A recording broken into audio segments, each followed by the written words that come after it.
ನಾನು ನಿಮ್ಮ MC ಅಂಕರ್ ಚಿತ್ರ. ನಾನು ಹೋಗಿದ್ದೆ ಲಾಲ್‌ಬಾಗಿಗೆ. ಅಲ್ಲಿ ನಡೀತಾ ಇದ್ದ ಗಂಗಾ ಎಂಪೈರ್ ಥೀಮ್‌ನ ಫ್ಲವರ್ ಶೋ. ನನ್ನ ಮಕ್ಕಳನ್ನ ಬಂಕ್ ಹೊಡ್ಸಿ ಕರ್ಕೊಂಡು ಹೋಗಿದ್ದೆ. ವಾವ್! ಎಲ್ಲಿ ನೋಡಿದ್ರಲ್ಲೂ ಹಸಿರು ಹಸಿರು, ಎಲ್ಲಿ ನೋಡಿದ್ರಲ್ಲೂ ನೀರು ನೀರು. ಯಾಕಂದರೆ ರೀಸೆಂಟಾಗಿ ಮಳೆ ಆಗಿತ್ತು. ಸಖತ್ತಾಗಿ ಕಾಣಿಸ್ತಾ ಇತ್ತು. ಆಮೇಲೆ ಎಂಟ್ರಿ ಕೊಟ್ವಿ ಗ್ಲಾಸ್ ಹೌಸಿಗೆ. ಗ್ಲಾಸ್ ಹೌಸ್ ಮೇಲೆ ಫೋಕಸ್ ಮಾಡಿ ಹುಡುಗಿಯರ ಮೇಲೆಲ್ಲ.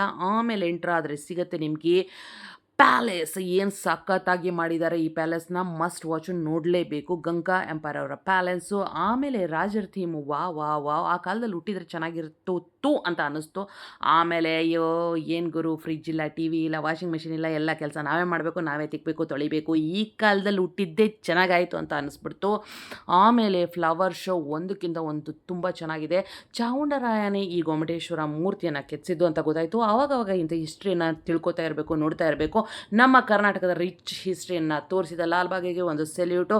ಹೊಟ್ಟೆ ಕೇಳ್ತಾ ಇರಲಿಲ್ಲ, ಇದ್ದು ಬದ್ದಿದ್ದೆಲ್ಲ ತಿಂದ್ವಿ. ತಿಂದು ಸಾಕಾಗಿ ಸುಸ್ತಾಗೋಯ್ತು. ಅಲ್ಲಿಗೆ ಮುಗೀತು ನಮ್ಮ ಟ್ರಾವೆಲ್ ಡೈರಿ.